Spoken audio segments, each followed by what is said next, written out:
नमोऽस्तु सूर्याय सहस्ररश्मये सहस्रशाखान्वितसम्भवात्मने सहस्रयोगोद्भवभावभागिने सहस्रसङ्ख्यायुगधारिणे नमः।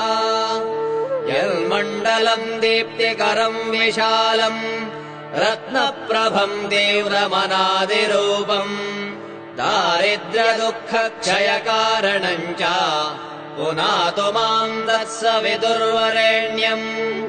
यन्मण्डलम् देवगणैः सुपूजितम् विप्रैः स्तुतम् भावनमुक्तिकोविदम् तम् देवदेवम् प्रणमामि सूर्यम् पुनातु माम् तत्सवितुर्वरेण्यम्। यन्मण्डलम् ज्ञानघनम् त्वगम्यम् त्रैलोक्यपूज्यम् त्रिगुणात्मरूपम् समस्ततेजोमयदिव्यरूपम् पुनातु माम् तत्सवितुर्वरेण्यम्। यन्मण्डलम् गूढमतिप्रबोधम् धर्मस्य वृद्धिम् कुरुते जनानाम् यत्सर्वपापक्षयकारणम् च पुनातु माम् तत्सवितुर्वरेण्यम्।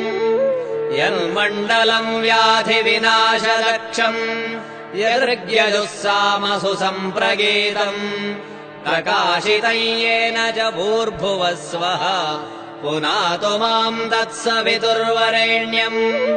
यन्मण्डलम् वेदविदो वदन्ति गायन्ति यच्चारणसिद्धसङ्घाः यद्योगिनो योगजुषाम् च सङ्घाः पुनातु माम् तत्सवितुर्वरेण्यम्।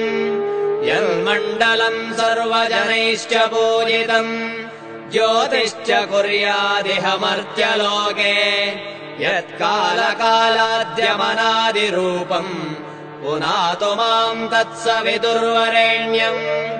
यन्मण्डलम् विष्णुचतुर्मुखाख्यम् यदक्षरम् पापहरम् जनानाम् यत्कालकल्पक्षयकारणम् च पुनातु माम् तत्सवितुर्वरेण्यम्। यन्मण्डलम् विश्वसृजम् प्रसिद्धम् उत्पत्तिदक्षप्रलयप्रगल्भम् यस्मिन् जगत्संहरतेऽखिलम् च पुनातु माम् तत्सवितुर्वरेण्यम्। यन्मण्डलम् सर्वगतस्य विष्णोः आत्मा परम् धाम विशुद्धतत्त्वम् सूक्ष्मान्तरैर्योगपथानुगम्यम् पुनातु माम् तत्सवितुर्वरेण्यम्। यन्मण्डलम् वेदविदोपगीतम् यद्योगिनाम् योगपथानुगम्यम् तत्सर्ववेद्यम् प्रणमामि सूर्यम् पुनातु माम् तत्सवितुर्वरेण्यम्। सूर्यमण्डलसुस्तोत्रम् यः पठेत् सततम् नरः सर्वपापविशुद्धात्मा सूर्यलोके महीयते। इति श्रीभविष्योत्तरपुराणे श्रीकृष्णार्जुनसंवादे सूर्यमण्डलस्तोत्रम्